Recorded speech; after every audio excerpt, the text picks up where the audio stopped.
Again, welcome to our webinar today titled Free Syria and What's Next. My name is Michael Beer. I'm co-director of Nonviolence International. Nonviolence International is a backbone organization of the global nonviolent movement. We provide fiscal sponsorship, training, and we spread knowledge and transformative stories of dynamic emerging nonviolent movements that give us hope in difficult times. In short, we are reshaping what we view as possible. Our webinar series is called We Are All Part of One Another, a line from the feminist and nonviolent activist Barbara Deming. I am now delighted to introduce my counterpart, co-director Sami Awad, who will facilitate today's discussion from Bethlehem. Welcome, Sami.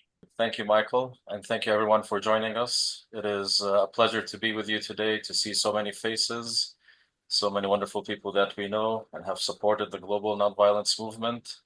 It is also an honor to have our guests and to have this very, very important topic that we are going to engage in this evening. And I would say even touch upon this evening because it's quite an intense and many layers come to it. And so the purpose of this webinar is to educate ourselves about what is taking place in Syria and why is it important for the region and for the world as well. As many of you know, Hayat Tahrir al-Sham, or HTS as it is known, has recently swept through Syria, liberating major cities and causing, with many other things, the collapse of the regime itself. Many of us have questions. What is HTS? What is their intention? What is next for Syria? And this is what we will be engaging with our guests today. To quickly introduce them, and you will find their bios in the chat. Rafif is a Syrian American activist, and we are proud to say a board member and chair of the board of Nonviolence International. She has supported nonviolence resistance to the Assad regimes through various civil society and political organizations since 2011. Joining her, Noura from Sweida, who will be giving us her perspective from Syria on the newly freed Syria and how implementing change is taking place currently and what her views are for the future. And so without further ado, I would like to invite our speakers to share with us, first of all, for us to understand a little bit of the past. You know, what we always hear is there is dictatorship, there's authoritarianism, there is Assad in Syria, and that's it. What was life like in Syria leading up to the regime change that we saw? What was daily life like? What was the struggles that people were having there?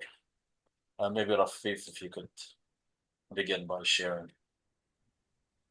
Yes, thank you, Sami, and thank you, Michael. Thank you, Nonviolence International, and to everybody who made the time to attend the webinar. I want to first start by saying Alf Mabruk to the Syrian people, and if you all want to repeat that, Alf Mabruk to the Syrian people for finally achieving the dream of freedom. I can tell you from Thank you. From the beginning, since we want a little bit of context, in 2011, Syrians, nonviolent activists took to the streets to protest the Assad regime and demand change. This very quickly spiraled into a militarized conflict as the regime's response to nonviolent action was military. If I fast forward through the years, because it's been more than 13, in 2015, the Russian military began striking cities across the city, bombing hospitals, schools, markets, etc. Before and after the Russian overt collaboration with the Assad regime, we had Iran, Hezbollah, and others literally terrorizing the Syrian people by imposing starvation sieges, by deploying chemical weapons against civilians, and imprisoning literally hundreds of thousands of people.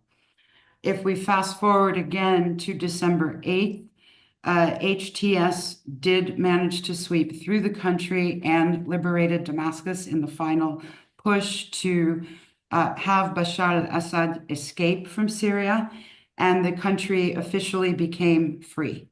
So this is a very quick context of the background. And Noura, I don't know if you'd like to add anything because you are living in Syria. Yeah, Nora, I hope the internet is good that you could also, yes, we could see your face and you could share with Yes, us yes.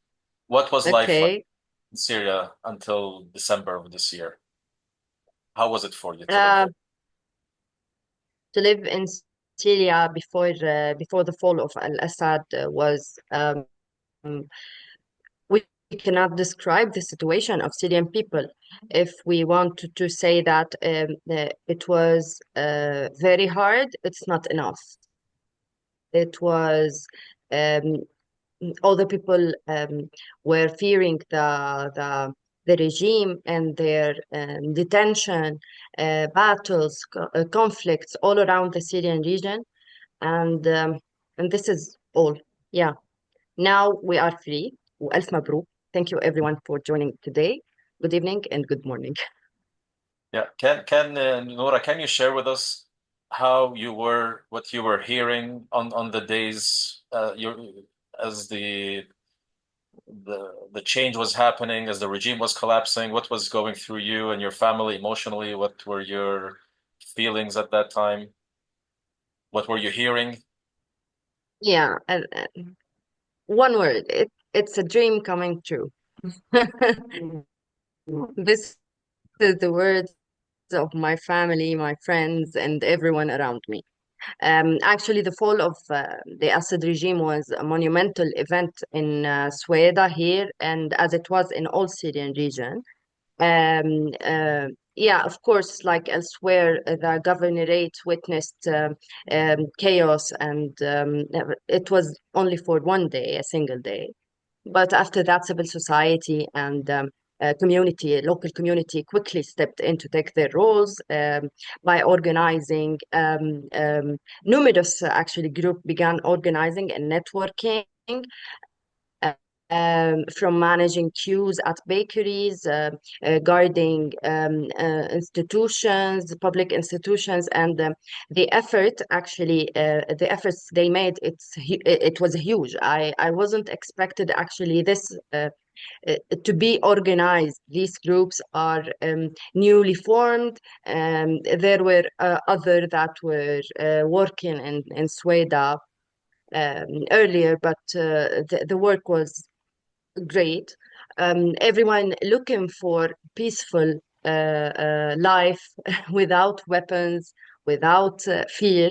And now they are actually civil society in Sweden was a bit more active than other areas in Syria because um, it's a bit unique, the context of Sweden, because of its majority of the Druze community. It's also the movement of Sweden started last year, and the local factions here. It's a bit complicated. But really, the civil organizations and volunteering teams took their roles amazingly. That's wonderful. I think a lot of us have focused, or we see the news focus on HTS and what's happening with HTS on the ground. But what you're sharing, I think, is very important to see the people coming together, volunteering together, working together as the system collapse, as the security collapse, police forces collapse, governments collapses, that people took charge and the role of civil society. I want to see, Rafif, if you could add more to that. I know Yes, you've been absolutely. involved deeply with the transition that's happening there as well. Yeah, absolutely. Thank you, Sami. I do want to point out that since 2011, civil society has been building its capacities. The nonviolence movement, of course, started the whole quote unquote Arab Spring in Syria, but civilian actions, civil society workshops and activities, other forms of nonviolent resistance contributed to the collapse of the regime. So while HTS managed to put that final nail in the coffin of the regime, I do want to make sure everybody understands that civil actions played such a huge role. Since 2011, Noura knows very well about Sweida and other parts of Syria. All over the country, you have different types of organizations catering to a whole variety of needs. In essence, keeping civilian movement alive throughout Syria. And I believe that all of that training and work and experience over more than 13 years is coming to fruition now as Syrians try to rebuild their country. This is great. Nora, I want to jump back to you, and I wonder if you could share with us life on the ground now. HTS is in control; they are operating on the ground. What are your views with HTS? What are the perception that people have of this group? Who are they to you? And to the Syrian people, let me say, as you were that Despite the voice. trends of portraying, yeah, okay. And as I said, despite the um, the trends to portray Al-Jolani or Ahmed al-Shara as a leader who has provided a great gift to the Syrian people by freeing it from Al-Assad, but everyone knows that all the Syrian people have helped to remove this regime. Um, a significant number of Syrian people are well aware that Al-Sharia and Hayat Tahrir al-Sham are still on the terrorism list. And they are like highly alerted. And as we discussed, me and Rafif earlier, we are optimists, but cautiously optimists. The Syrian are waiting for the decisions. They are now organizing themselves to know what are the authorizations of the caretaker government. How can they take decisions? What are these decisions? And actually, today, many demonstrations around Syria were organized by feminists and women because of statements from an official who is Ubaida Arnaoud, uh, who, who spoke about women uh, um, uh, like he want to diminishes the role of women in the Syrian revolution. So I can see that Syrian people are aware and they are alerted. They are waiting for any mistake that this government, the Salvation government, is making to uh, um, to say no, actually. And additionally, the experience of the Salvation government, Syrian people know that the experience of the Salvation government in Idlib was not that ideal, which could provide a glimpse into what the future might hold if we don't act now. The Syrian people will not abandon peaceful solutions and will settle for nothing less than a political transition and democratic elections. Good. Rafif is raising her hand, excited to also want to be in this Always, Please. always, just to give a little bit more context, Obeida Arnaout is HTS's spokesperson. And in an interview just a couple of days ago, he praised women as mothers and sisters and daughters, but suggested, and I'm summarizing, suggested really that our role is in the kitchen. He felt that women, from a biological and an emotional perspective, were not able to lead in positions that require strength. And he gave an example of Minister of Defense. And what the nonviolent community would be, I think, really proud of is that women and men across Syria, across the world, jumped into action with petitions, with Facebook posts, where they dominated social media, and trended actually saying we are doctors and lawyers and engineers and ministers and listing all kinds of professions.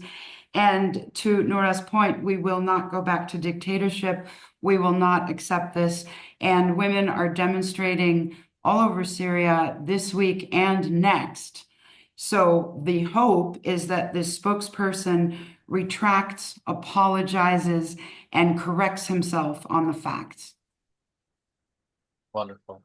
I want to go back even further, and I just want to honor the 2/11 protest movement that was happening there.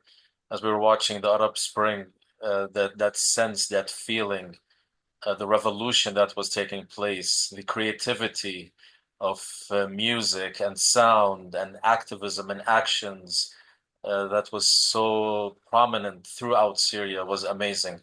And from what I'm hearing you say, that that same energy still lives on and lingers on within the Syrian population. Absolutely. And this is despite the fact that as many as maybe a million people were killed during this revolution. We've had more than 250,000 disappeared. And if you've been watching any of the footage on Syria, you will see that literally hundreds of thousands of people who were kept in prisons, underground, overground. It is absolutely devastating. It's been described as another Holocaust, especially when it comes to how they are digging out corpses that are several layers beneath the ground. And despite all of the atrocities that have been committed against the Syrian people, you still see that spirit. You still see people waving signs, and of course now the freedom flag with the 3 stars. And you see people celebrating and cleaning the streets and looking for initiatives to start so that they can help to begin rebuilding the country. And talking about rebuilding, where do you see this movement? I mean, wonderful to say what we were saying and to dream what we're dreaming, but there is also conflicting views, conflicting ideologies within Syria, conflicting desires of what the future of Syria. How do you see this playing out, at least in the near future? Well, yes, absolutely. There's a huge diversity of opinions and backgrounds and desires in Syria. I mean, it's a nation, right? So you can't expect everybody to have the same opinion.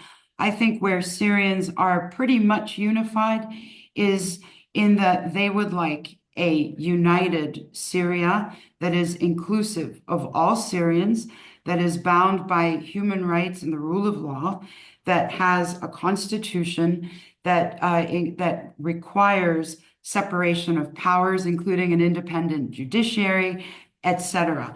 I think most people are united behind this, and now the challenge is to hold HTS accountable to word and deed, right? They've made promises that are very encouraging, so we can be cautiously optimistic. But now that we have this newfound freedom of expression and freedom of assembly, we need to use it to make sure they follow through. And this would apply to any successive government. And I want to also include Noura in this question, which is also regarding other ethnic groups in Syria, other identity groups in Syria. Do you see alignment with this view as well? The other groups? Yeah, of course.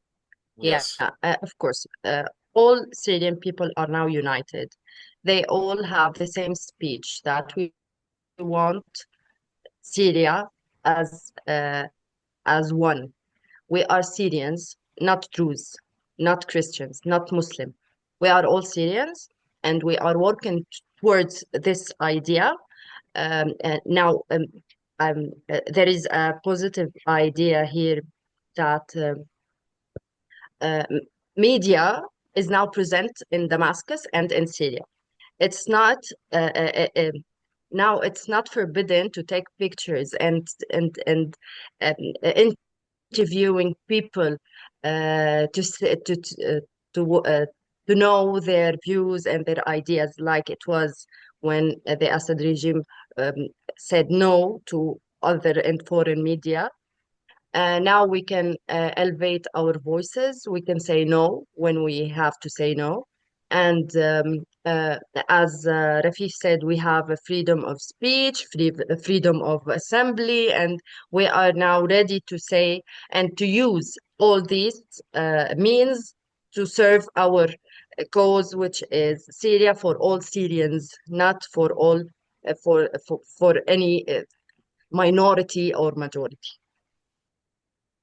And Sami, if I can just build on that last point, because I see some of the comments coming in from our participants.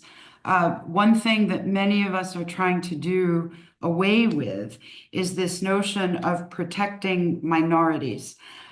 We should all be protected as Syrians. We should not be separating. We should not fall into the trap of sectarian language. Whether you're from a minority or the majority, you have been oppressed by the Assad regime. You have had your freedom of speech limited. You have been subjected to crippling sanctions. And so now we need to look at our identity as Syrians first, and then we're free to practice or not whatever religion we choose. Wonderful. I know many people have questions, and I want to open up the space for people to have questions. Feel free to raise your hand, and then we could choose that. I also see that there are many questions in the comment. And as people are getting ready to ask questions, I do want to come back to Noura and just ask you again, just to share as a person living there now. What doubts do you carry with you?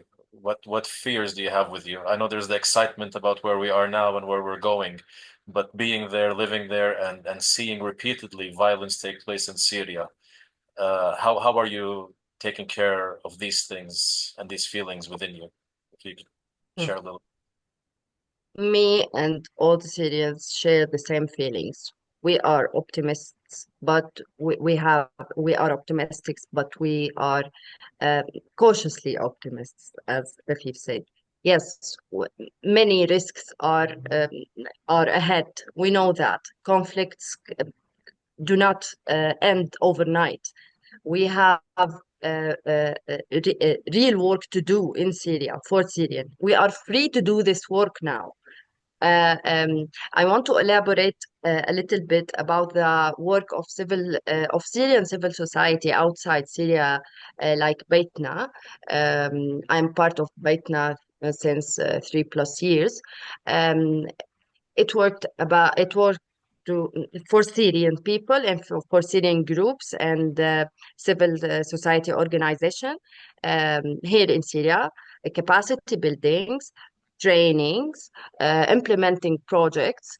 It was totally secretly implemented in Syria because the regime it was a crime to do so. Because if you take money from other from donors and like so, you are given this money to terrorism.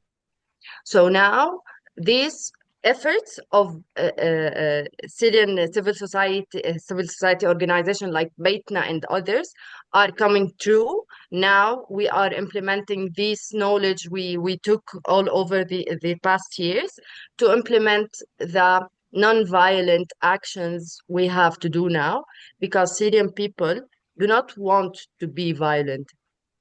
They are fed up with violence and conflict. Yeah, and I'll just mention that we just put the link for Baytna so that people can link on it, read more about it, and find ways to support this great initiative. Osita, thank you for joining us, and I'll give you the first question to ask. And I would love people to get on their faces and their voices and their questions as well. We will try to also go over the questions in the chat, but please, yes, please ask your question. Thank you, Sami. And It's wonderful being in this platform. My name is Osita Onwara. I am a Nigerian, but a graduate student of peace building and collaborative development at the Canadian Mennonite University in Winnipeg, Manitoba, Canada. I'm just curious as to how to put the peace in Syria now in context. I've been struggling with this in trying to chart a clear path for peace building in my head, and I think I will need clarification on this. Now, putting the peace or freedom now in Syria in context, can we say that it is logical to think that non-violence can run pari passu with violence? Because like Rafif said, yes, we take cognizance of the role that civil society played in achieving this peace in Syria, but we cannot also, like he also said, nailing the coffin, the final nail on the coffin was the role that HTS played. So can't we see that the parameters sometimes, depending on the context, may allow for non-violence to also run with violence, whereas we are architects of non-violence, that may not downplay the role of violence in achieving peace. So I just need this to be put in context for me. Thank you, Sami. Thank you. So Rafif, this is a bigger question on the whole theory and practice of nonviolence and armed resistance, and maybe just put it in the context of Syria and what you experienced there. Sure. It's Osita, I'm sorry, it must be really cold where you are. Very, very. And I'm trying to unpack your question because it's a very rich one and has a lot of layers. In terms of how to achieve peace in Syria now, we know that HTS is in discussions with the Syrian Democratic Forces, and they're making some good progress. So one of the efforts is to try to create some sort of reconciliation among warring factions inside Syria. The other violent thing we have to remember is the Israeli incursion into Syrian territory, the desire of the Netanyahu government to double settlements in Syrian territory on the Golan Heights. This is not a real harbinger of peace, if you like. What HTS has said repeatedly is that the Syrian or the HTS army, armed factions, are exhausted. Israel has bombed most of Syria's defenses, so it's not like they're attacking anyone. What they and many, many other Syrians are calling for is peace among the neighbors and peace from within. I don't know where this will go. I think the international community needs to pressure Israel to A, stop the bombardment, particularly of sensitive sites that hold precious data and evidence for later prosecution. But so there is that pressure on Israel, and chances are peace internally is going to be brokered by members of the international community. And I hope that answers just a little bit of your question, because I have to come back to you for the rest. Wonderful, thank you. Again, we invite people who have questions. There is more on the questions on the role of Israel. Is any thoughts on the land grab that Israel is having, wanting to occupy larger parts of the Golan Heights? The relationship between HTS and Israel, I think you mentioned a little bit of that, and the issue of the situation in Palestine. So maybe Noura on the ground can also give us some comments on that, what also she's hearing in terms of what's happening in the Golan.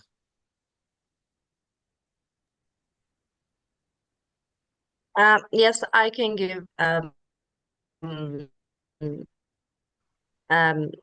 little bit of information. from people in Golan.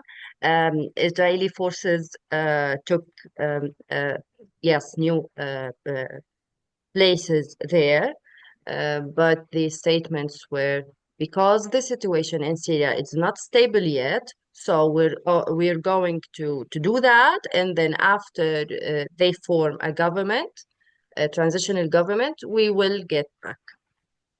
This is all I know. Okay. Evelyn, thank you for joining. Your question, please. I want to thank you so much for having this webinar. My question is there violence taking place now in Syria, specifically Damascus, between different groups, or are things pretty quiet? Noura, you want to go first? I'm sorry, I did not hear the question. Can you please repeat? Sure. I'm wondering, is there violence between the different groups now, or especially in, let's say, in Damascus, or are things pretty quiet between groups now and people are trying to figure out where to go next? Sure, at the beginning, not only in Damascus, but there have been individual actions by individuals and parts of the factions, but they were described as isolated incidents that were violent, yeah, in various Syrian regions. And also sectarian speech certainly still exists, yeah, but it has noticeably declined, at least on social media platforms and on field. The factions are now treating people very well, and they are not facing they're not conflicting with civilians at all. And these incidents were yeah, there is a platform to report these incidents, and they are taking care of it. We hope so. Oh, amen. And if I can just add to that, is that HTS has opened centers around the country and is encouraging former regime soldiers to go there, turn in their weapons, and go free. So we saw a lot of that prior to the collapse of the regime, where soldiers were defecting by the thousands, or they were abandoning their positions, and now they're openly able to turn in their weapons and join Free Syria. Rafif, I want to take this also as an opportunity. We'll continue with questions, but I would love for you to share more about the work you're doing in creating the Freedom Charter for Syria. You've been involved for many years in this. If you could share with us and invite us to see how we could support you in this work. Thank you so much, Sami. The Freedom Charter was a project, Free Syria, the organization, Foundation to Restore Equality and Education in Syria, co-coordinated with the local coordination committees in Syria.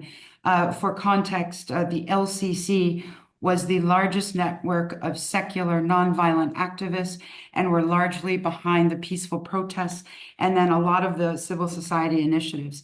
What we did together was we developed a survey over many months and deployed 100 activists throughout Syria in regime-occupied and non-occupied areas between 2012 and 2014. And we administered the survey. And basically the goal was to see what the Syrian people want. And I think one of our participants had actually sparked the idea because she said, we're very good at saying what we don't want. What do we want? And so that helped. And participant, if you want to be identified, raise your hand. So that launched this project. Over the course of about a year and a half, we were able to survey more than 50,000 Syrians. And this is in the context of a war on a civilian population. And beyond the in-person signatures, we gathered another 30,000+ signatures online. So the Freedom Charter that we concluded in 2014 is actually being submitted as part of a potentially revised constitution. So thank you for bringing that up. And yeah, there are all kinds of ways you can support the work. Yeah, I think Michael put a link up also in the chat that people can look into and join and support. I hope I say your name right, Sigark. You have a question? I'm just reading what. Thank you, Sami Awad. We've met before. I'm Kimberly Siegel. I'm a professor at Seattle Pacific University. And thank you for this wonderful talk that's going on. My expertise is in the field of Truth and Reconciliation Commission in South Africa. And I understand from Noura, especially just there's still such state building and opening of the prisons and things that are happening here. But I was really impressed in the discussion about letting soldiers go free and letting military weapons be placed by the side, and the extraordinary work that's coming in. So this question might be premature, but just in terms of transition, when so many thousands have gone missing and so much torture and so much agony and pain, and then the intervention of all these countries, is there talk of like some form of Truth and Reconciliation Commission or amnesty hearings, or is it still very much in the state building process? And then I'm also curious just in terms of the refugees that are coming back, maybe for Noura, does she know in her own experience where she's at, refugees that are coming in? And then also thinking about what we can do in terms of, I'm coming from the States, just petitioning our government to change HTS's status, and also to very much, and it's going to be hard during the Trump administration, to change for people who want to stay, who haven't been documented yet, to also support them, because there's still very much transition and process. So just thinking about the terms of amnesty, and I know there's a lot of discussion about, is amnesty a form of amnesia? But yet when people tell their stories, there could also be a sense of healing. It's also, I think, complicated. I'm not sure if under if there has been a commission previously that was in Morocco. There have been other commissions that have happened. So I'll stop there. But I know this is going far ahead, but Rafifi, with the Freedom Charter and stuff, any sense of how to move on? Thank you. Thank you. Thank you. Noura, would you like to start and I'll pick up? Or would you like me to start? Yes, please. Can you start? Sure. So in terms of transitional justice and amnesty, there's a lot of talk in different circles about setting up tribunals similar to what we saw in South Africa.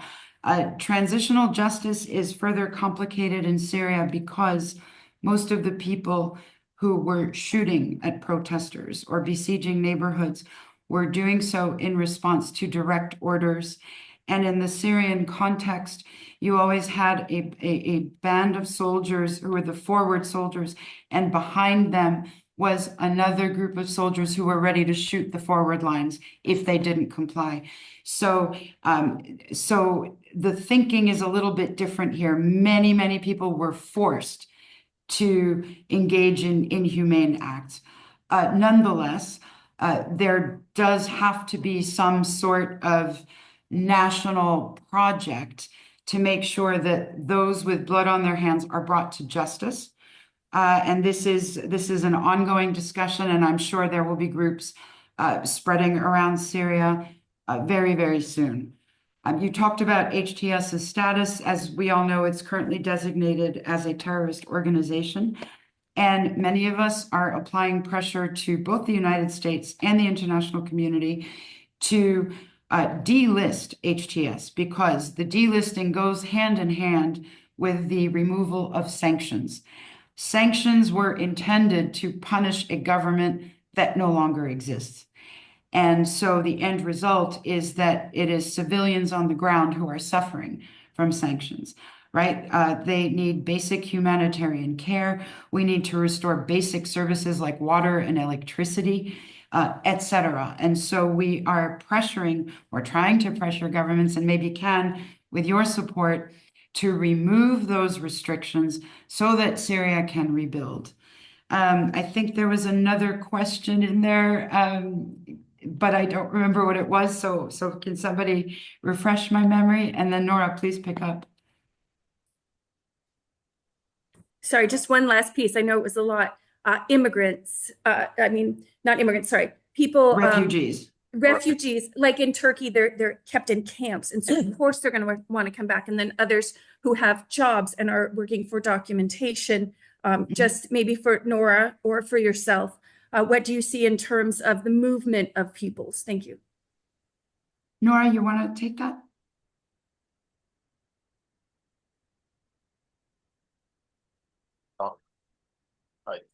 I think her connection might be a little I think we actually slow. lost her for a minute, so maybe you could. Okay, sure. So far, some 7,000 or 8,000 refugees have returned from Turkey. Many thousands are getting in line from Lebanon, and many people are returning.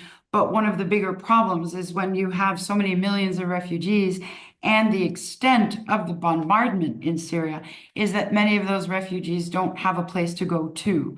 So one of the tasks before HTS, and I would say the international community, is to help in the rebuilding efforts so that people have somewhere to go. There's a lot of documentation that has gotten destroyed or lost. You literally have millions of people who are not home but are trying to go back. I think this is going to take a little bit of time. One area of pressure we can all leverage maybe is to encourage the international community to not be so quick to try to deport refugees and give them time to get their bearings, give them time to see what has happened to their properties and what their documentation looks like. And let's remember that today is December 19th. The Assad regime collapsed on December 8th. And so for anybody to expect a nation to be rebuilt in less than 2 weeks needs to reassess, right? Yeah, I fully agree with you. I think this almost also kind of answers one of the questions, can Arabs create democracy? I think there was one question that was put in there. And I think many of us in the Arab world are actually looking towards Syria to see what happens in Syria. I hope that many Arab leaders are scared now because of what's happened in Syria as well. Not just the toppling of dictatorships, but the movement of a people is in such a powerful way.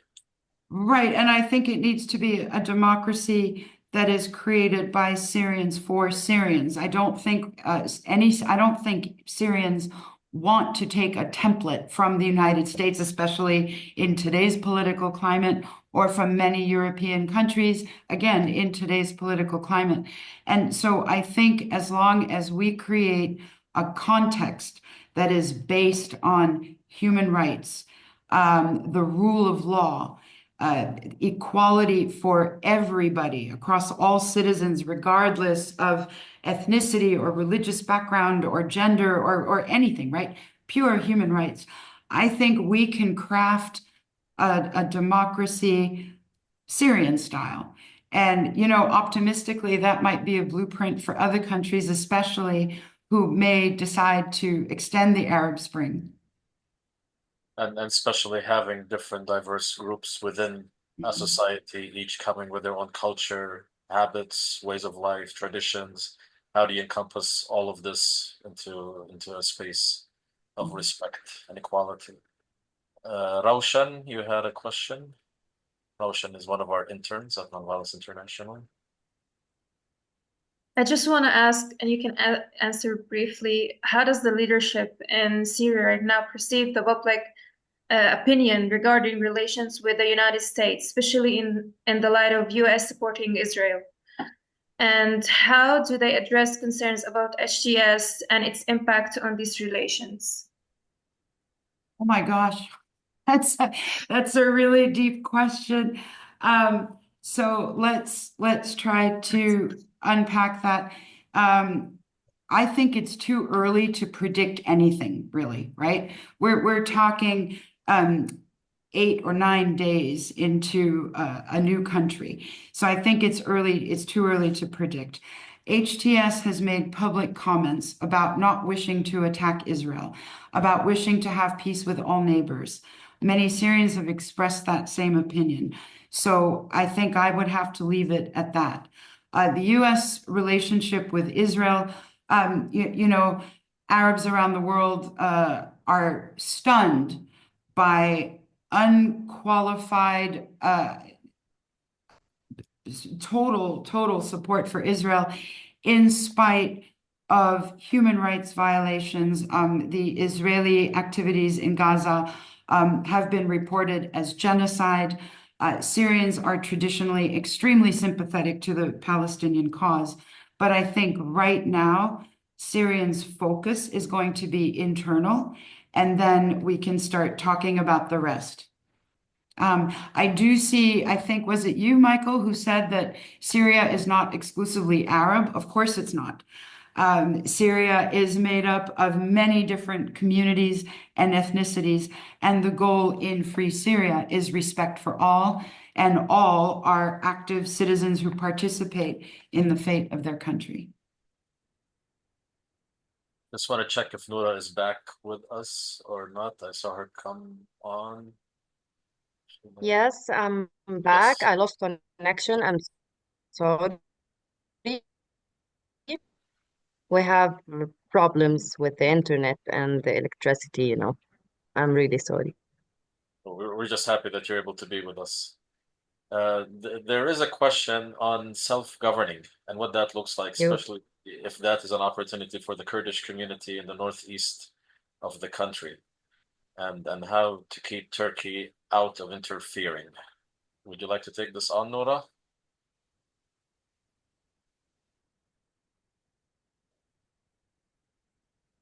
Okay, the internet is not that good. Rafif? Yeah, maybe my internet isn't so good either. No, Yeah. people are calling for a unified Syria. People are calling for all Syrians to unite. People are calling for a decentralized government. So that means there will be some autonomy for different regions. I believe self-governance at the Kurdish level is going to be on a regional level, and I really don't know what the HTS plans are during their tenure. This is something that has to be discussed as Syrians participate in the new constitution and as they look at what their country is going to look like. But I really can't answer that question with specifics. Maybe somebody else from our participants can. I don't know. Do we have any other Syrians here who might want to tackle that question?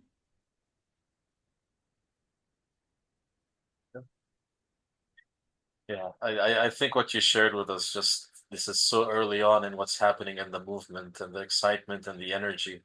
And then this is what we wish actually becomes the energy that moves people forward in creating that future that they seek for them, without a doubt. But just want to check to make sure that we get all the questions or as many questions as we can, because we are coming towards the end of our time, and this is an opportunity for people who want to ask directly, people who have been engaged in the Syrian struggle for freedom and liberation, as well as Noura. I think she's back with us, who is in Syria as well. Any questions to I share? think Maurice has a question, Maurice from Ireland, about how to best share information directly from Syria and Syrians with the international community to counter disinformation and residual Assadist propaganda. I do want to say that Maurice has been a supporter of the Syrian revolution from the very beginning and was very instrumental in enabling us to highlight the Syrian context in Dublin, in front of Parliament and with other groups. To counter disinformation and to spread the word of Syrians and sort of amplify their voices. Noura, would you like to comment first?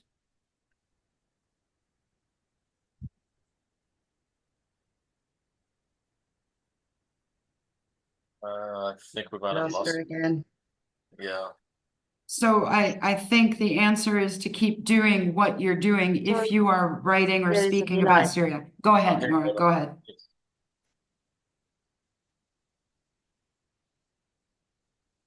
She's gone again. Can you hear me? Yes. Yes. Yes, now, yeah. Okay, great. Please Please, can you repeat the question? How can supporters around the world amplify Syrian voices and combat disinformation, especially by Assadist groups? Okay, great. There is many channels and many groups who are spreading the words of Syrians, and they are talking about the truth. You can also ask the Syrian civil society organizations that worked earlier in Syria, and now they are opening their offices in Damascus. And in all of are now free to talk about the context, and you can rely on their speech because they are on ground, and social media is not always the real source for information about the context in Syria. Also, there is many other channels, yeah, to rely on. Keep making noise. You know, really, everybody, the call to action is keep making noise, keep talking about Syria, keep pressuring your governments when you can to lift sanctions, provide humanitarian support, continue to bolster civil society, help us rebuild the country so that we can help you by becoming a stable and secure international partner. Thank you. Well, you answered the question that many are asking, what can we do? So you just gave to that. Noura, I want to give you also the last word on what can people also do for you in Syria now? How can people support? Yeah, they can help us by supporting these groups and Syrian people who are working on ground. I already mentioned Baytna. There is Madaniya. There is also many groups. I'm part of a non-violent group that were formed in 2024. We worked on organizing ourselves. We are activists, non-violent activists from all over Syria. We are now working to implement training programs about non-violence and activities in Syria. The name of this group is Salam. PAX, an organization that supported us mainly. There also, please share the news of the media. They are now covering everything, demonstrations, the demands. Yeah, that's all. Wonderful. And we will make sure that all of the organizations and others and the networks that have been mentioned will be put on our website and also shared through our newsletter that we will send to you with the webinar that is being recorded as well. I want to thank you, Rafif and Noura. Time flew very fast. We could listen to you for hours. Thank you for the work that you have been doing for many, many years. Thank you for never giving up, never losing hope. To see you celebrate just by both of you saying Alf Mabruk to each other as soon as we started is a sign that gives us hope for all of us. And as we know very well, authoritarian systems and dictatorships will always fall, and the people's voice will ultimately be the voice of triumph. And Syrians must be supported, and very hopefully they will support each other in this transition into freedom, into democracy and liberation. And we know very well, and we hope that this time, more than any time, that the international community will stand with the people of Syria and make every effort to help you in this transition and make sure human rights are respected and honors. And for everybody here, we invite you as the international community of activists to be part of the change. I know you carry a lot in your nations and across the world, but like what Rafif said, let Syria become a model for all of us, and let us support this model from happening. And with this, I want to see if Michael, I will send to you if you have any last words. Thank you all for coming. We are going to have some really interesting webinars coming up in the near future on Palestine, Syria, and other conflicts around the world, and the role of nonviolence. We do want you to leave with some specific asks, because we're not just a talking society. You've heard the Syrians ask for support. Very clearly, Rafif and Noura have asked for financial support for their organizations. For at least Free Syria, you can, for the time being, before they get reset up again, can funnel money through Nonviolence International. They're calling on everybody here also to pressure the international community to lift sanctions so that the people of Syria can get going. They're calling on, in particular, the United States to withdraw its support for the annexation of the Golan, which both Trump and Biden have supported, which is completely outrageous. We, as nonviolent activists, we support the Syrian people in their desire for all foreign troops to be out of Syria so that they can have a unified country. These are all specific things that we can do to pressure for. I would just like also to add that we should be talking about reparations. The United States, the Western powers, Turkey, the Gulf, there have been many bad actors, unfortunately, who have thrown lots of weaponry and contributed to the civil war and support for the Assad regime. And all those billions of dollars, they need to be matched that much more now in terms of repair for the Syrian people. We just can't say, oh, Assad's fallen and forget about Syria. The international community has contributed a lot to this problem that their people are suffering from. And we need to really get our governments to put together 5 to 10 year reparation plans to really support the Syrian people to get back on their feet. With that, I want to thank everybody for coming. We at Nonviolence International love to have these meeting sessions rather than some sort of formal thing on TV where people can't ask. We love it that you jump in and ask questions and create this larger nonviolent community. We look forward to seeing you soon. Happy solstice, Merry Christmas, Happy New Year, Happy Hanukkah, and we look forward to seeing people in the new year. And Alf Mabruk, another time for Syria. Thank you. مبروك والف مبروك. Thank you, everybody. Thanks so much.